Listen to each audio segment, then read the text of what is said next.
when you walk into a room, people may think a lot of things about you. You're here because of X, Y, and Z, because you're a woman of color, you're a woman, whatever. There's diversity push. But he says if you perform after a while, they have to say you're there because you're good. And he said, when you do your interview, and he was like, you may want to have a little bit more of a conservative hairstyle. And there were two things from this. Number one, I totally respected the hell out of him. Welcome to The Grit Factor, reimagining grit as part of the whole person in a life that matters. I'm your host, Shannon Huffman-Polson. This season is brought to you by Tiller, the first personal finance service to automate all your daily spending and account balances into spreadsheets, so you can track everything in one place with everything customizable, strict privacy, and no ads. Try Tiller free today at tillerhq.com. Also by the Grit Institute, providing whole leader learning journeys in grit and resilience, purpose, and storytelling. Invest in your people for long-term success. Find out more at thegritinstitute.com. Our last conversation in Season 1 of The Grit Factor is one you can't afford to miss. Merryl Tengesdal is an American retired career military officer and the first and only Black woman to fly the United States Air Force's U-2 spy plane used for specialized high-altitude reconnaissance missions. She is one of 5 women and 3 Black people to be in the U-2 program. She shares the plane's nickname, the Dragon Lady. Tangastal is a military veteran, an aviator, and a commander who served in both the U.S. Navy and the U.S. Air Force, as well as on combat deployments to Iraq and Afghanistan. She served as Director of Inspections for the Air Force Inspector General from October 2015 through August 2017, retiring at the rank of United States Air Force Colonel, with more than 3,400 flight hours and 330 combat hours. Her memoir is titled Shatter the Sky. I met Merrell for the first time at an event in which we both participated at the Seattle Museum of Flight, and loved her immediately. She speaks with candor and humor about her experiences and lessons learned, and she's passionate about connecting to support the next generation of leaders in and out of the skies. Give yourself the gift of listening in to our conversation, and forward it along to whomever might enjoy it or benefit. Merrell, thank you for joining the Grit Factor today. Thank you. Thank you for having me. I always love the chance to talk with you. I think we should do this many times. We'll have to find some other ways to come together and share stories. But I was wondering if you would be willing to take us into the cockpit of a U-2. What's that like to fly the U-2? I think it's amazing. My personal opinion. The cockpit is like most cockpits in a 2-seater or single-seater for the U-2, incredibly small. The interesting part about the U-2 is high altitude reconnaissance. So you have to wear a space pressure suit, and it looks like a spacesuit. It's designed by the same company that does NASA suits. So it's a David Clark suit, I believe. Please, okay. Now, like all the AV geeks, if I got that wrong, they're going to email me. And that suit provides just a different dynamic to flying, whether it is visibility outside the cockpit, because you have the helmet on, you can't see a lot. That's why we have a chase car on mobile who gives us altitude calls so we don't land in any drift or any crab. Okay. To do pressure breathing up at altitude, to not having tactile feel because we have these huge gloves on that we can't take off and break the integrity of the suit. Okay. To breathing 100% oxygen to reduce the exposure to decompression sickness. So there's a lot of physiological effects that are going on, and it makes flying the U-2 challenging, especially below. It's a yoke type aircraft. It's not a stick. And it's a little known fact. The reason why is because up at altitude, if the cockpit depressurizes, the suit inflates to keep your body at 35,000 feet. Oh, really? Yes. Oh. So I'm sorry, my cat, every time I start, he wants to get in the mix. He's obnoxious. My cat. I love it.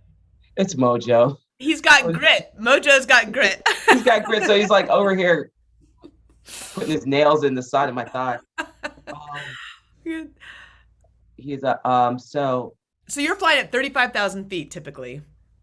well, No?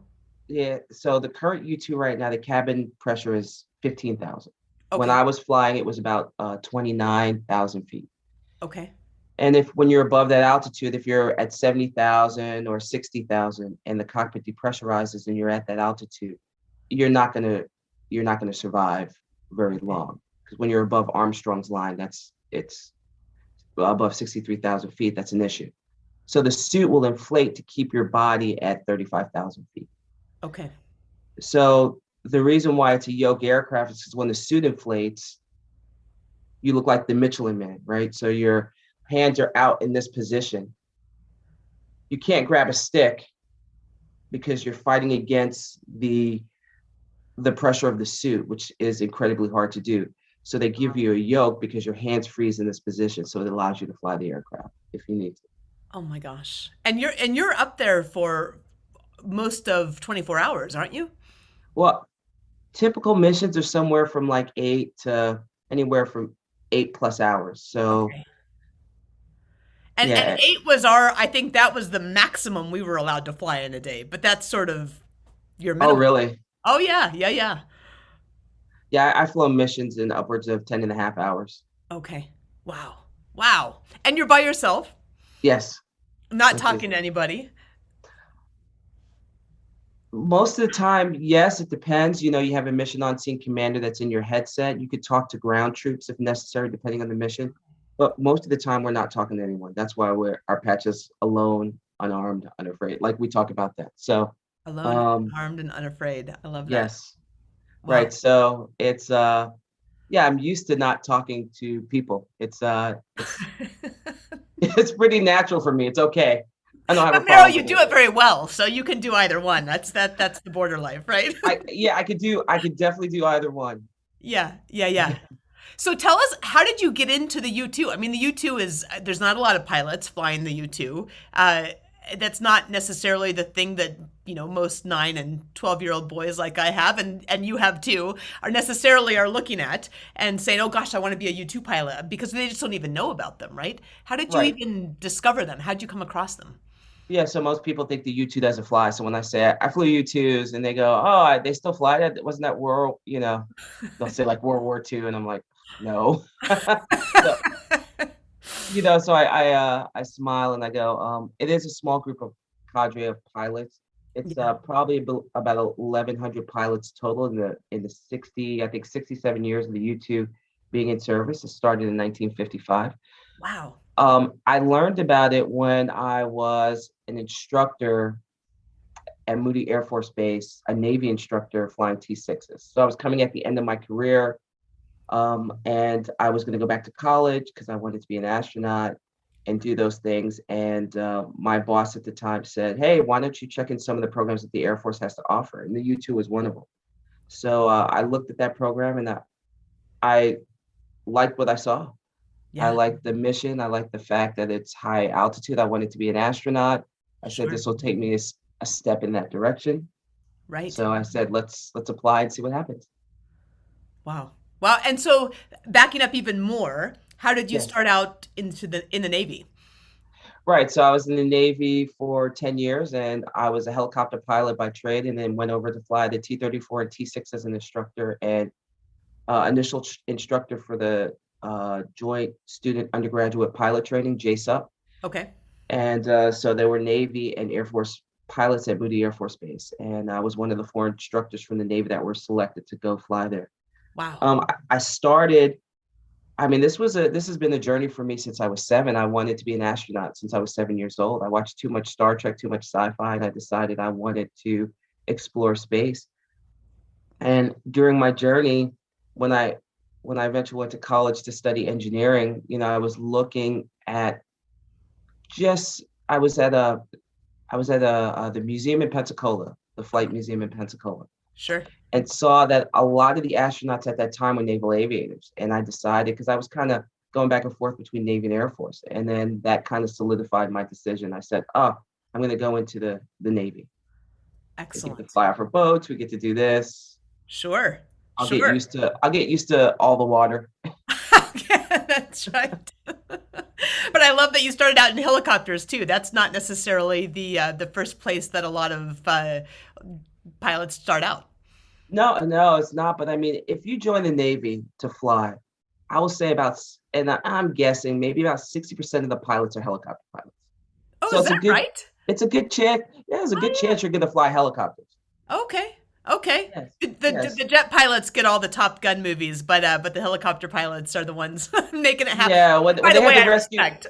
when it was the sad scene when the helicopter rescued Goose and Top Gun 1, I was like, or Yeah. there was a helicopter in Top Gun Maverick, but that was the Right. enemy. Well, yeah, the enemy helicopter, right? The enemy helicopter. So And perhaps the least likely scene of the entire movie. That's but right. I love that the movie was awesome. Oh, it was awesome. Yeah, yeah, yeah. And then so you know flying helicopters was just amazing. I had weapons on my helicopter. It was a plug and play system. One day I could be flying FLIR. Another day we could be doing anti submarine warfare, anti surface warfare. We could be doing recce. We could be doing comm relay. We could be doing search and rescue. So Right. I loved all aspects of that because every day was different. And that's people who sit in the office 9 to 5. Yeah, that was never something I desired to do. It Yeah. was Yeah. I think I would have slowly died inside if I had to do that. Because even now, I mean, I do personal training, I do speaking, and it's something that every day is different. The interactions with people, I think connections with people are important, Yes. and that's more my speed. Yeah. But good to know that starting out. I don't think everyone has enough self-awareness to know that as they're getting going. No, as I get older, I see that in the beginning I did have this level of self-awareness that I try to I don't know if you could teach self-awareness, but you have conversations with people and ask questions to maybe have them answer these questions for some enlightenment in their own lives. So that's that's what I've learned so far. That's fair. That's fair. Well, so both going into naval aviation and then into the Air Force and into the U-2, there's very few women flying. I know that from my own experience, so we both share that in common. Right, And there are even fewer minority women flying, and right. minorities in general. So, what did you encounter in that process that may have added some extra layers of complexity? So yeah, so you're right. So I think we were talking about some numbers back when we first met. Less like 6.68% in 2020 of all the service, all branches of service Right. were women, and of those women, less than 2/10 of a percentage point were women of color. Yeah. And so I'm a small group of a small group. Back in 1994, 2000, 2021, we're still less than 2/10 of a percentage point. Wow. And so for me, I always have this attitude when you get into a situation, you perform. I learned that from my on wing when I was a student flying T-34s, Right. that when you walk into a room, people may think a lot of things about you. You're here because of X, Y, and Z, because you're a woman of color, you're a woman, whatever. There's diversity push. But he says if you perform after a while, they have to say you're there because you're good. So I've Yeah. always taken that with me. And I think going to the U-2 program was no different. Sure. Um, I knew it was a different branch of service, but I was used to it flying at Moody Air Force Base. So I understood Air Force, how the Air Force operated. Yeah. It was definitely a different animal than the Navy. So, but it was okay. Sure. But applying to the U-2 program, and I would say there was um, the complexity on that was getting my foot into the door. And as at that time, my hair was a little bit longer. Okay. Um, and I had it twisted in a style that back then in 2000, they didn't really have any grooming standards for the Navy or for the Air Force about that. Okay. And it was definitely a style that maybe some people could perceive as faddish, but in the Black community, twists and locks are normal. It's natural. It's oh, my hair is different from your hair. My hair is kinky, your hair is straight, and we could do things to it. But I was at the point in my life, and we'll talk about it later in my book, that I was tired of putting chemicals in my hair to conform to something. And Yeah. Yeah. and enough is enough. And there's a point where you just take a stand. And I was 30 years old when I came to this realization. But I still had to get to the interview process. And my commander at the time came up to me and this was something going in the back of my head. And he said, "Hey, can I talk to you?" And he was a little uncomfortable because this is a Caucasian gentleman who's having a conversation which wasn't aware of. And he said, when you do your interview, and he was like, you may want to have a little bit more of a conservative hairstyle. And there were two things from this. Number one, I totally respected the hell out of him, because it is scary for a Caucasian man to walk up to a Black woman and talk about hairstyle, because that's like Sure. a taboo that's a taboo subject. I gave him props on that. Like, he immediately earned my respect. But number two, he understood the playing field enough to at least tell me to be conservative, because maybe he wasn't there and Yeah. he didn't know if people were going to react one way or another, but he wanted to take that out of the equation and not Yeah. it be a factor, because Yep. I was a good officer and a good pilot. And I appreciate that. So for people who are out there who, you know, are talking to someone from a different culture, Right. I think you approach it from a place of good intention, and you try to tread lightly, but set that stage. So I think the person on the other end, if they are too from a place, a good person and everything, they won't take offense to it. And I didn't take Right. offense. But I, And I love too that you in that interchange, because I've had several conversations around this where someone's going into a process, right, into an interview process. And I think some young people today are just like, hey, I get to be whoever I am. And I'm like, well, you can, but there might be consequences to that in this process. And you need to know what you're going up against. So making right, thoughtful choices about going into an interview is is a stretch for some people today. And I love how you're bringing up that there's some realities that you need to face. right. And for those who say, well, I can't be who I am, it's not that you can't be who you are. It's Sure. just at that moment, Yes. be the best outward version of yourself. And Right. if you want your hair color and stuff and the tats or all this other stuff, which I don't have a problem with, but Sure. other people may. Right. Some people cannot see beyond what you look like. And some people are like that with me. And it takes time. And for those who are smart and intelligent and look at people for what they're worth and not their looks, it's Right. great. But we have to deal with some people who are, I don't want to say, who are shallow, Yeah. just for lack of a better term. They're just Sure. shallow. Sure. They're shallow. And so, for those young people out there, you could be yourself. Just Right. in that one instance, it can make all the difference between being yourself and changing the culture of an organization, Sure. or being on the outside still mad that you can't get in. Exactly. Like, you could be that catalyst that changes everything and changes everyone's perception. So Yeah. it's much bigger than the ego at the moment. Like, well, hey, you know, I have my hair color and I'm going to keep it like that. Well, get in the door and then change it, and prove yourself and then change it, and then people will be like, oh, that's normal.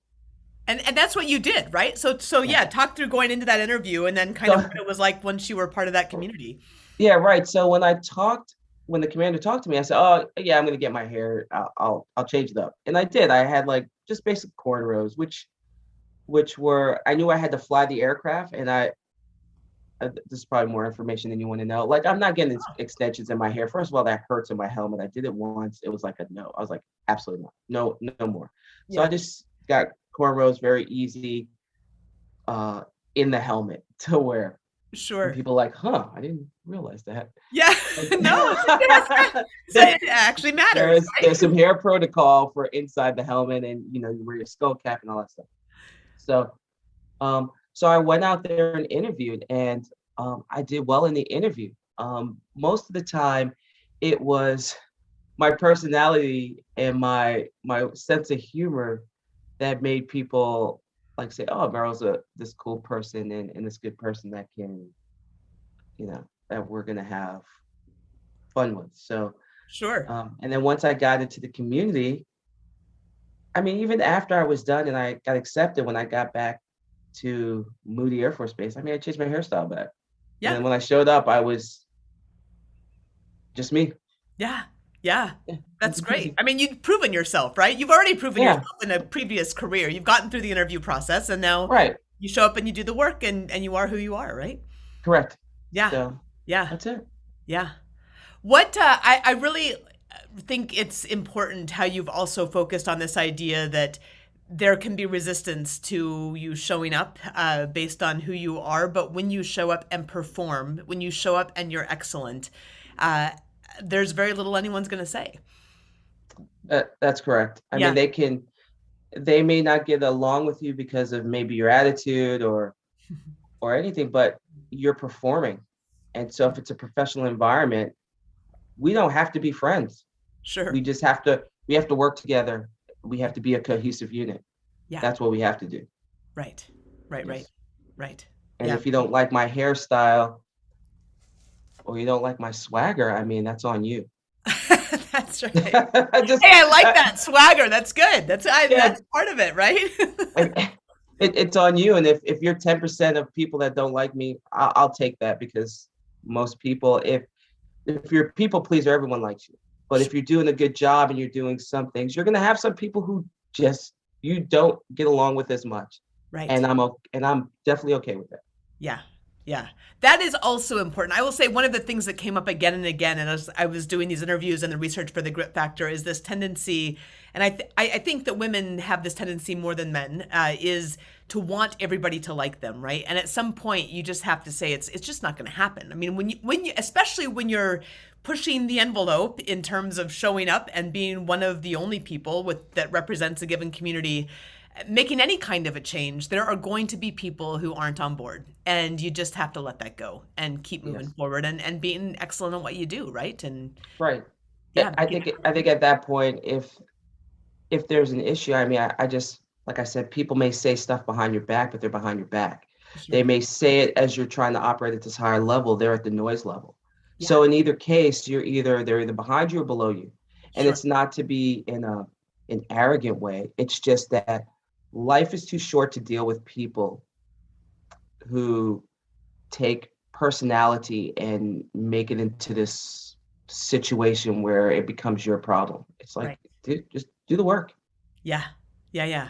Well, they are definitely behind or below you if you're flying the U-2. That's right. I mean, That's there's it. no one above him.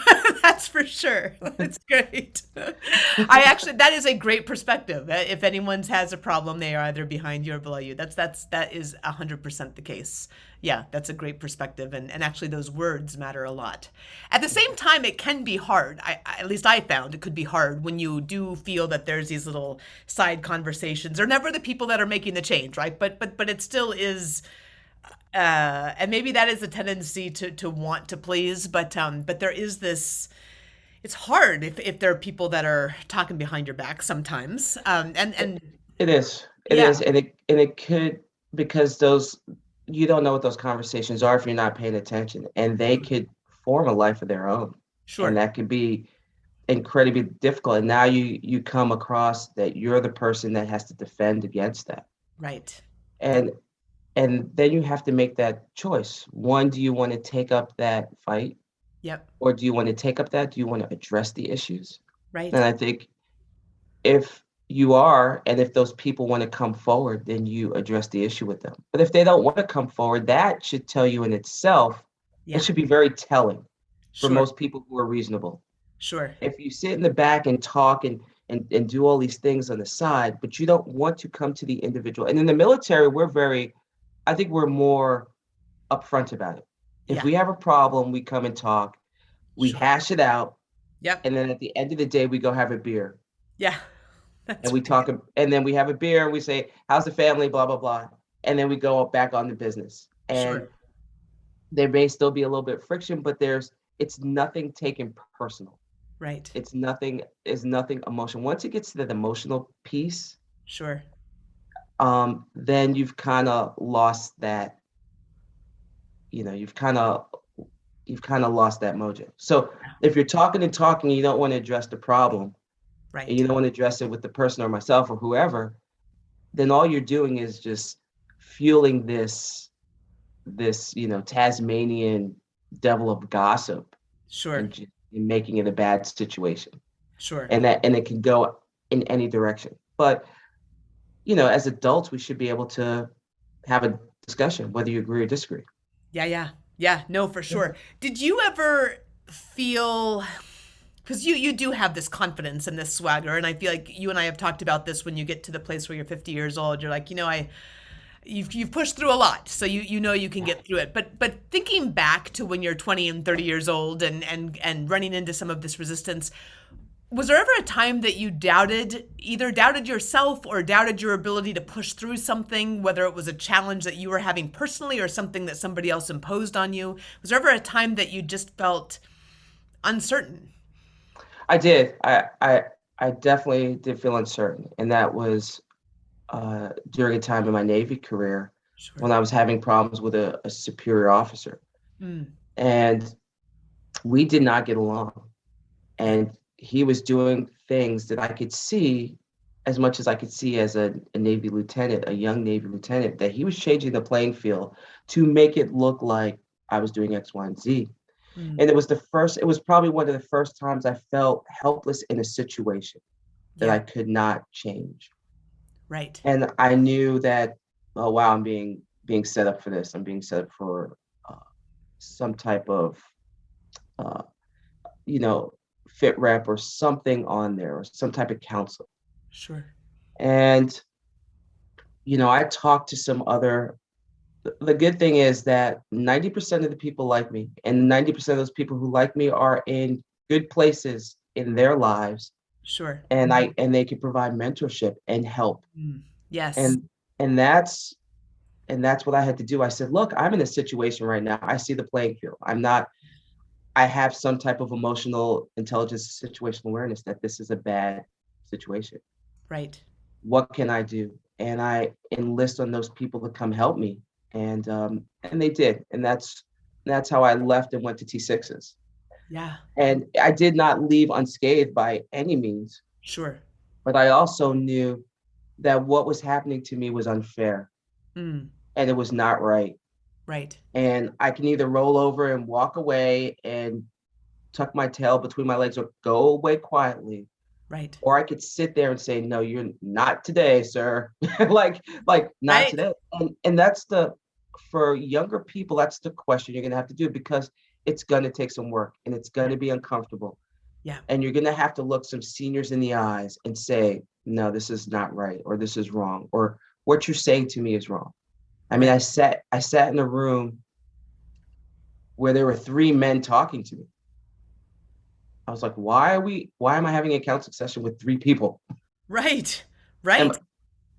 right? Am I in danger? What is happening? But you stand your ground if your principles are right. You stand your ground if, as much as you might be afraid or something, you stand your ground. And that's, I don't know. I don't know why I'm like that. I'm like, it's my New York, it's the Bronx thing. It's I don't know, the feistiness. It's like in New York, if you allow people to run you over, you will always be run over. Like Yeah.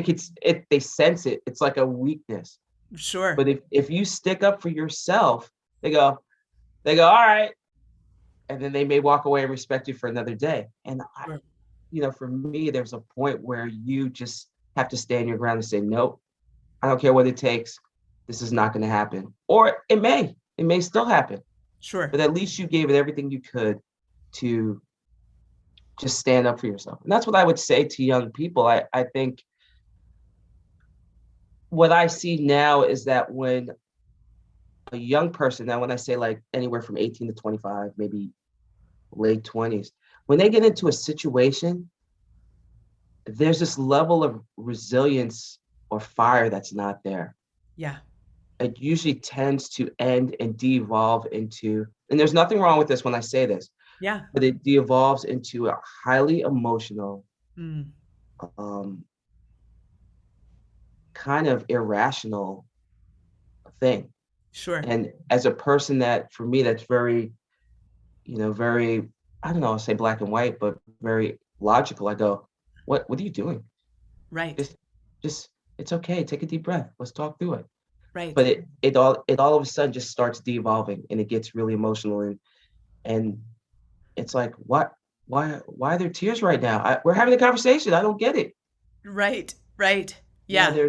there's I don't know, there's this I can't explain what it is. I don't know. It's from the generation of being given participation trophies Yeah. all the time to say that you are great, even though you didn't make first, second, third. Right. And I I'm with you, Merrill. You know I'm with you and on this. I know, and it's not to be disparaging. It's great for everyone to Sure. feel like they're included and they're winners. But there's also so much to be gained when a kid loses Yes. and a child cries and a child gets angry and they go, I'm gonna go do that again and I want first place. And they go do it. And then they get Right. closer and it's like, yes. Yes. So I get excited when I see that. You don't want to see the failure part. Right. You want to see that moment where they're like I did, like I'm digging in. I'm going to do Right. this. I may win or lose, but Right. you're not going to tell me that I can't. Yes. Yes. Yeah. No, And they go that's so. passionate.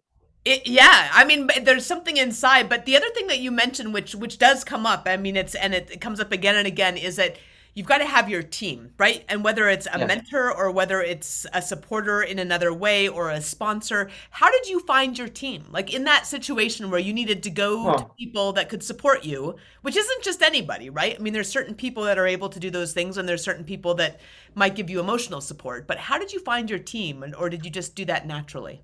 Yeah. So finding my team was more about the people who I met in my journeys. Sure. When you develop these connections with people, you understand people's skill sets, what they bring to the table. You talk, you share ideas, you share goals, you share dreams, Sure. and then you keep connections with them throughout. And it's not like you talk to them every week, but you send them a text message here or an email there, or hey, what's going on? Or you call them and talk for half an hour. And in this time when that happened to me, the one gentleman that I talked to happened to be a detailer for the Navy side at Bupers in Millington. And I reached out to him and I said, hey, I'm in this is I said, I laid out the situation from my perspective. Sure. And I said, I'm in trouble. Yep. And he gave some guidance. He just said, keep following the course, keep being professional. And he said, just make sure X, Y, and Z. And then he said, what are you looking for a job? And I told him, I said, I wanted to do something different. I Yeah. wanted to do something maybe joint, but not joint, because I wanted to experience. I said, right now I have a interview to go over the fleet replacement squadron to fly H-60s, but I would really enjoy to do something with the sister services. Sure. I don't know, I just did. Yeah. And that's how that conversation sparked when he saw something come by. Right. My name, my name was in his head. Yeah. For Yeah. the emotional support, my other friend who I talk about in my book, we Yeah. went to OCS together and she was on a different track. She wasn't flying anymore, but she could provide perspectives. Well, make sure this, and this. And Sure. these are, it's, it's one of those where your team of people are the people that you meet along the journey that Sure. you don't have to talk to every day, but it's just that you learn who they are and you learn their skill sets and you network that into it. And I think as you get older in your life, from your 20s to your 30s, you build this Rolodex of people. Sure. And what I love about it now is that as I'm retired, I'm in other people's Rolodex, but I Yeah. can also help and reach out and connect people or find something for someone who's doing good things. Yeah, and you do that so well. Actually, I want to talk about two things here because they're both related, obviously. But one is your book, Shatter the Sky, which just has a spectacular title. Yeah, let's show it. There you go. There you go. Shatter the Sky. Tell us about the journey of that and what, I mean, obviously the journey is your journey, but how it is that you thought about sharing that story in this way in your book. Yeah, so the book starts from when I'm a kid growing up in the Bronx to all the way till today, where I'm, in Northern California, I'm training, doing motivational speaking, and it talks about my journey as a kid growing up, wanting to be an astronaut, joining the Navy, going over to the Air Force, and flying for those services, and the lessons learned along the way based on some of the interactions I had throughout my career. Sure. And the book is different where I think it's just more, for lack of a better term, it's New Yorkers. It's in your face, it's Yeah. raw, it's honest, and there's not a lot of fluff to it. It's just what I went through and what I learned. Yeah. And and it's written in bite-sized chunks. And one of the reasons behind that, or in small vignettes, the reasons why it's like that is because today's generation or people Mm, absorb information in bite-sized chunks. yeah. We look on Instagram, we look on Facebook, we read something for about 30 seconds. Actually, it's probably more like 20 seconds. We listen to a video and we're done. Right. And this, for me, I wanted people to take away a couple of things. One, a kid from the Bronx who came from a single parent household who wasn't perfect ended up being a U-2 pilot and being the first and only Black woman to fly the U-2 Right. based on a dream or an idea that she had at 7 years old and built this framework It's and awesome. was focused about doing it. And any other kid who lives in the inner city or in like, in the boondocks or the sticks of Tennessee or wherever they come from, if they have a dream, they could do that and go on a path to do great things. Yeah. And the other thing is that, along that journey, you discover your self-worth, you discover who you are, you discover how what you're gonna take in life, how resilient you are. And I show that because there's some things that try to keep me down, and I'm like, I gotta find a different way. Right. And even though I didn't make it to being an astronaut, man, I did some incredible stuff. I mean, the journey was amazing, and it's still continuing. I mean, with reality shows, with going places, Right. with meeting great people like you, it continues because you never stop. Yeah, you didn't win that game, but you're gonna get back in the game because as a kid, first, second, or third, so you're gonna keep playing until you win. Right. Right. Right. Right. And you do. You definitely do. Yeah. Give us a quick little snapshot of the reality show.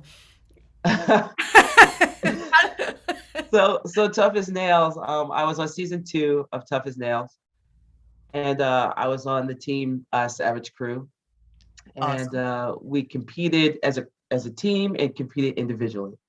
And so individually, spoiler alert, I did not win the individual challenge, which was like $200,000 in the truck.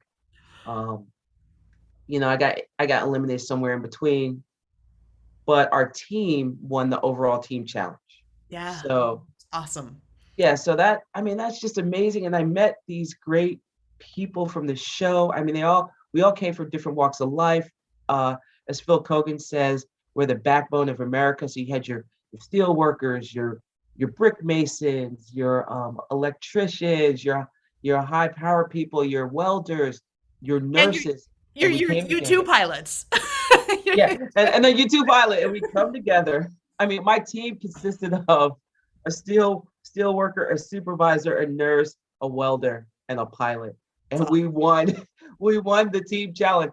I mean, it's such an Awesome. oddball of people, and we became during that filming such a tight family. It was like being in the military again. So it was an incredible experience. And Phil, I got to give it up to Phil for creating this environment and this competition. It was hard. It was painful. I still get disgusted at the fact that I picked up probably over 200 slime eels and transported them. It was the most disgusting thing ever. Oh. Yeah.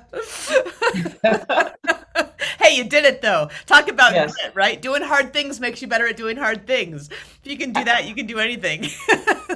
So it's so that is so true. I mean, so for and getting back to that 20-year-old, it's going to be hard for you, but once you do it, the life lessons and the experiences that you have, Yeah, it'll put them ahead above the peers that haven't experienced that, right. because they might experience that at 30 or Yeah, 40 or 50 or dare I say 60. sure. And and I, and I'll say the great thing about for me being a naval officer first as opposed to an Air Force officer, and this is my observation, this is not true, is that I think as a naval officer, I saw a lot more leadership opportunities, or I had to do a lot more leadership things Sure. as a lieutenant JG in O2 or an O3 than I probably would have as a first lieutenant or a captain in the Air Force. And I think when I got to the Air Force and I became like a director of operations, and I saw a lot of things happen in a squadron where the average age was 26, it didn't freak me out. I was Right. like, I was like, oh, okay. Yeah. Like it's what you saw, you're like, Okay, boys and girls, calm yes, down. That's yes, right. children, Children. That's right. we can't we can't go when someone deploys, you can't go sleep with the guy's wife. You can't do that. That's That's not a a good idea.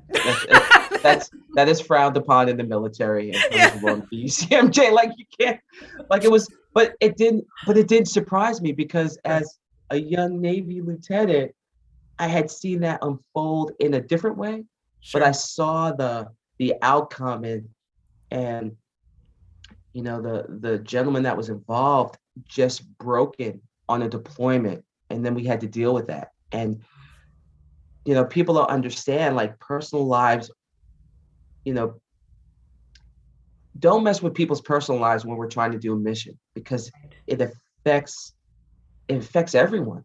Sure. And you know, but when I was a Air Force major, I just said, okay, we'll deal with this. Sure. I didn't get mad. I just said, okay. Yeah, you'd seen it. You'd been there. You'd done that. Right. I Yeah. mean, that's part of. I like to think of this storyline, right, where you go back over your storyline, and sometimes it's helpful to do that process very methodically and very purposefully, and sometimes you just have it, right, where you've gone through these things, you've gone through hard things, you go back and you say, hey, I got through this. This is how I did it. I can borrow from that and take this into this. Yes. And you just naturally also start to build up that experience, right, and that understanding and those tools, and that's great. That's terrific. They certainly benefited from that. And now, one of the things I also want to talk about briefly with you, you are doing so much to reach out to kids. You have your own kids. I think you've posted on social about an adopted daughter. Is that right? Yes. Yes. Yeah. I Yeah. actually talked about it at the end of Tough as Nails because at that time she was a foster. She was in our house as a foster. Right. So we were fostering to adopt. And last year, it's almost a year ago, we formally adopted her. And yeah, it's been a journey for Sure. all those parents out there that have adopted a foster. You know what I'm talking about? It's wild. But how fortunate for all of you, and what I mean, you just have this incredible heart of giving back to the next generation that's going to be coming and following on in your footsteps, hopefully. Thank you. Yeah, if you asked me a couple of years ago whether I've adopted, I said, look, it was something my husband and I talked about Sure. for a while, but even when I was in the military, I didn't want kids. And Okay. then all of a sudden I had a boy, and it was one of those, like I say in the book, it was one of my husband wanted two, I wanted zero. And then at one point I'm like telling my husband, well, I'll be in this room, not dressed. If you want to do something, maybe. So it goes on. Like I was like, Things you gonna happen, do you've been yeah, around the block. if things happen. I've been around so many blocks. Lots of blocks. Lots of blocks. I was like, something happens, okay. It was one of those I had to work up to. And then I had my son, And then we already always talked about, like, we're in a good position in life.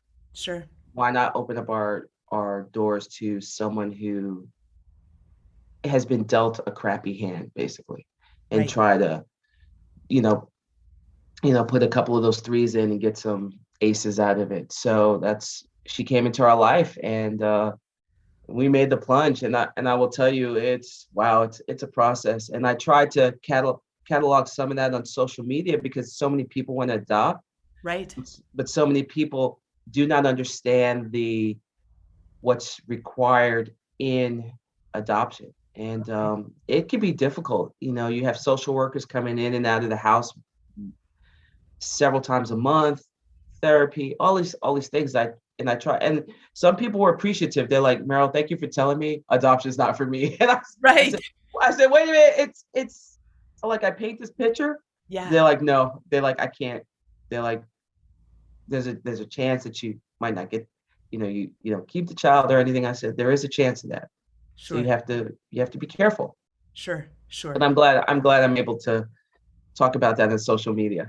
No, it's a huge gift. And again, I think all that you do for kids, I mean, not just within your own family, which by itself is an incredible and beautiful thing, but also for other kids. I know you talk to kids and you talk to schools and Yes. you share your story, and by writing your book and offering Shatter the Sky to the world, I mean, that is that offers hope, and it offers the story, and those stories are what give us hope, right, and show us the Yeah. way, and show us the path. And so thank you for doing that. It really No. is tremendous. Thank you. I'm glad I'm able to share, and I'm glad I'm in that position to be able to do that. So it's a good feeling. Yeah, yeah, Yeah, it's really good.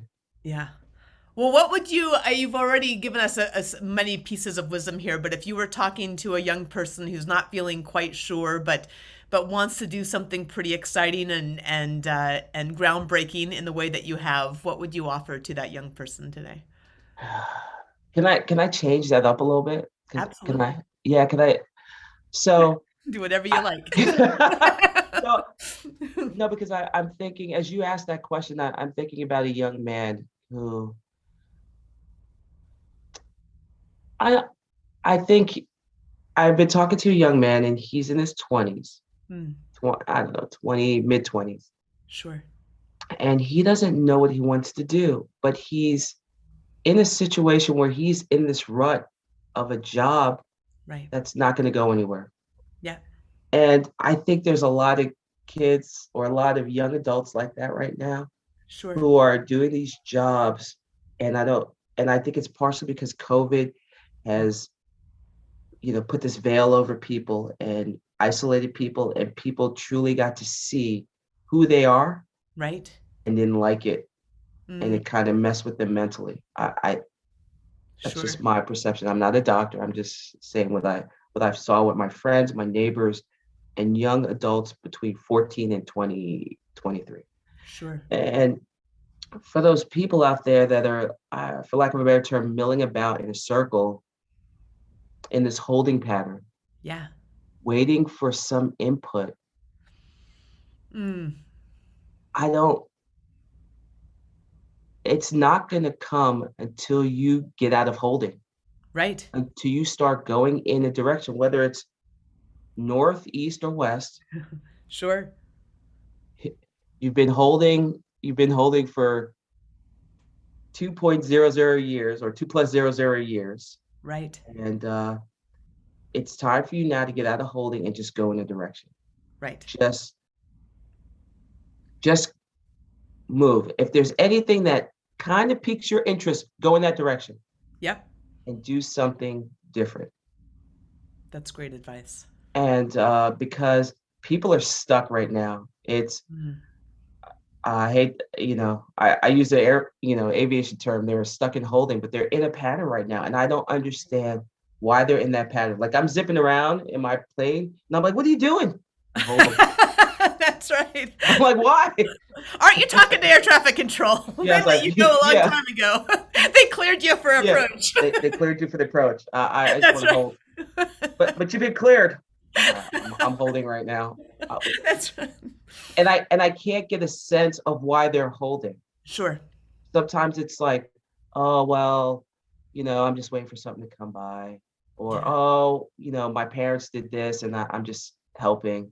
right. I'm not sure. Like the answers are it's disturbingly, like it's a disturbing non-answer to me. Yes. Yeah. So Choose that direction. is, yeah, that is my advice. I just move. Movement is life, but holding, Yes. eventually you run out of gas. Yeah. Yeah, actually. Great point. That's great. Eventually you run out of gas and you're going down. I mean, either shoot the approach, go to another intersection, just go and Go. then get there. Yeah. And then once you do, then decide what you want. Yeah. I No, I'm just reading Atomic Habits right now. I don't know if you've picked that one up, but have not. it's actually it's worthwhile. But one of the things that it's James Clear is the author, and he differentiates between motion and action, and I like that because I think the motion is the holding pattern, right? Like we're planning, or we're talking, or we're complaining, or we're whining, or we're just getting a beer instead of doing something productive. Action is like choose a direction and move in that direction. And don't worry. I mean, I hear these young people also worrying about, gosh, if I do this thing, I'm going to be stuck doing it the rest of my life. And I'm like, no, you're not. But you stick with something long enough to learn something and to contribute, right? And then if you Right. decide you need to change direction, you get to change direction. It's okay. Life is different than it was 30 and 40 years ago.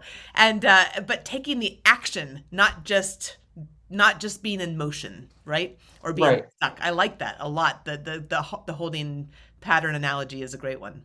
Yeah, and the so we'll both use that for our speaking Yeah, yeah, engagements yeah, as yeah, well. yeah. Well, helicopters don't do a whole lot of holding. We only do instruments like once a year in the army. Yeah. So, So yeah, it's and the other, I think, you're right.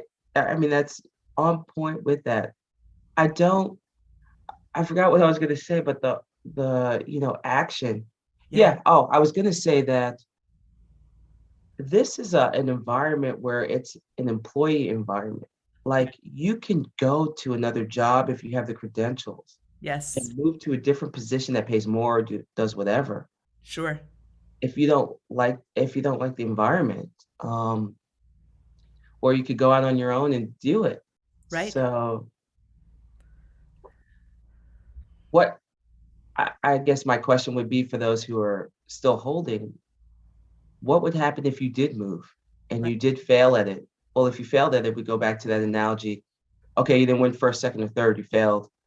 Get back in the game and keep going until you win those medals or a medal or something like that. right, That's where that resilience piece, that persistence, yes, committed dedication, that discipline, be disciplined to pick yourself back up and go forward. So absolutely. I like to yeah. call that, Merrill, is the grit factor. Yes, man. Yeah, The great. just saying. Just that's good. No, That's that's awesome. awesome. Thank you. This is you're amazing. I love talking to you, and I love your stories, and I love your perspective. I mean, and I love your heart. I mean, you have such great perspective and such a heart for making this a better place and a better world to live in, and I am grateful to be in it with you. Oh, thank you. Same here. Same here. You can find Merrell at merryltengesdal.com. That's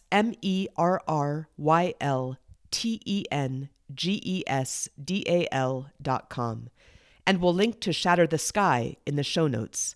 She's also active on social media, and her links are at her website. That's a wrap for season 1, and what an incredible first season. Thanks for listening in to Kim Campbell, A-10 pilot and motivational speaker, to Shay Haver and Kirsten Grice, the first 2 women Army Rangers and infantry officers, to Admiral Sandy Stoltz, the first woman to command a service academy, Jennifer Donahue, senior naval engineer, Deidre Packnad, the trailblazing technology CEO, Mandy Hickson, the first woman tornado pilot in the RAF, Olympic wrestler and world champion Adeline Gray, to Marine Corps General Lori Reynolds, and Lee Burgess, entrepreneur and changemaker. And finally, Command Sergeant Major Gretchen Evans, a recent Pat Tillman Award winner and founder of the adventure racing Team Unbroken. I'm so grateful to all of you listeners who have sent notes and comments, shared with friends and on social, and kept these important conversations going when all of us need it the most. Inspirations and lessons learned on moving forward despite the difficulty and facing into the wind. Our next season, Season 2, is coming up at the end of September, and we expand the conversation with incredible conversations about grit, resilience, and facing the wind, facing challenge and opportunity head on with an incredible lineup across industries. You won't want to miss a single one. As always and anytime, please send your questions to me by voicemail so I can answer on the podcast. The link is at thegritinstitute.com/podcasts. We'll see you soon.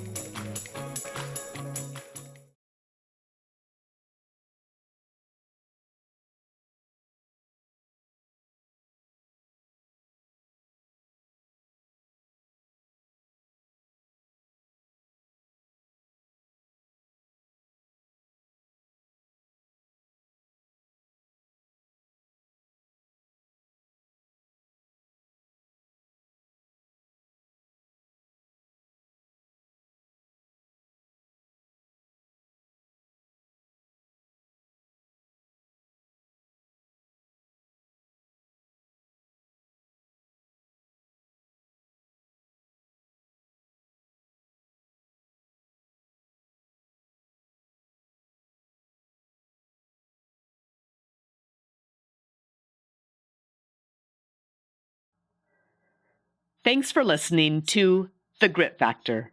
If you enjoyed this episode, please leave us a review on your favorite podcast app and share it with a friend. Also, pick up your own copy of The Grit Factor for more candid stories and lessons from leaders in the vanguards of their fields. And invest in yourself and in your team with learning journeys in grit, leadership, purpose, and storytelling at thegritinstitute.com. Thanks for listening. I hope you'll join me for the next episode of The Grit Factor.